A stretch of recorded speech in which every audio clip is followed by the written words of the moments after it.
South Africa's youth have always played a vital role in the way that the future is moulded. We've seen this in the generation of 1976 and the way that they brought about change. I think youth have been absolutely pivotal when it comes to bringing about this collective consciousness around climate change and all the interlinking social injustices that come along with it.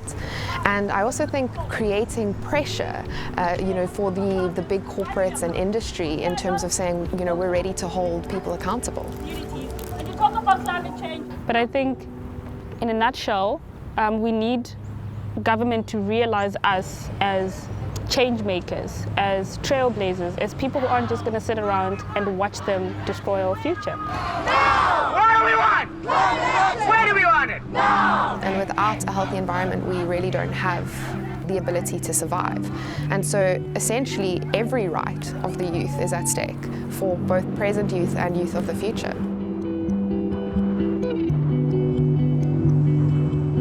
I should be able to go to school and worry about becoming a computer scientist and not be able to focus on my degree because I'm busy fighting leaders who aren't prioritizing climate change. All young people deserve a future that is free from social and environmental injustice, regardless of our race, our gender, our sexual orientation, our disability. We deserve a future that is protected and secure, not only for us, but for generations to come. Education, not extinction. Education, not extinction. Climate change, environmental breakdown, health, economic impacts, these are all things that will come forward and has happened with our reliance on fossil fuels. We need a transition away from fossil fuels, from coal, from gas.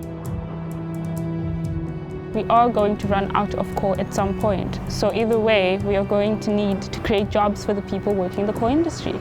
The answer is in a just transition, where we start looking at green jobs, and it is known that a just transition will come with the creation of employment, which will solve part of the problem that we have in the country, which will also, to a certain extent, guarantee jobs for the youth of today.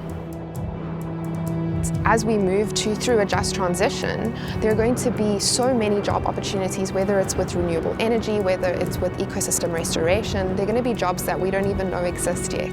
And that's going to provide a very exciting opportunity for youth employment.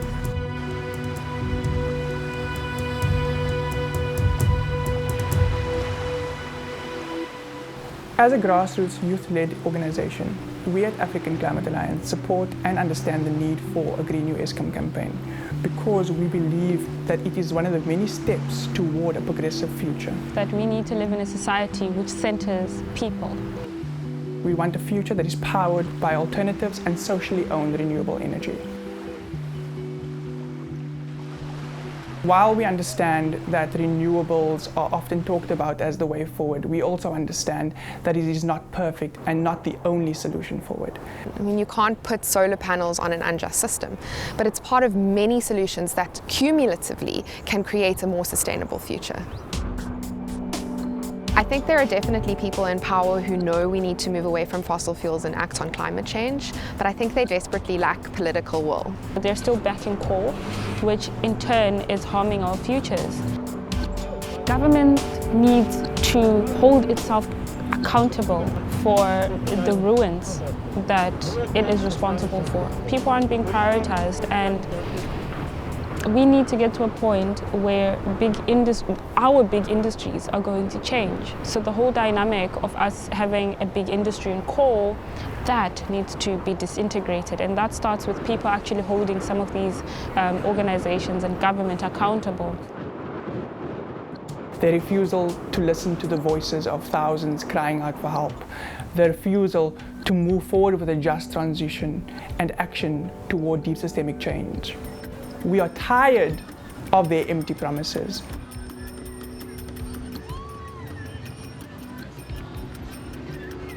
So September is known as a month for global climate action, and this year is no different. This year we are going outside the offices of our Department of Minerals, Resources and Energy and disrupting their peace. We are done with their lies and their empty promises. And they need to listen to us when we tell them to prioritize us and prioritize the economy and prioritize our futures. I think there's an opportunity for youth to join grassroots movements, to join organizations that exist, and to actively get involved in this grassroots movement calling for climate justice, to really call on leaders to be accountable, to get involved in our communities and work with all of those that are around us intergenerationally to realize the future that we really want. We hope that from this we can uproot the system, but also uproot the DMRE and the deep systemic injustices that we as South Africans face.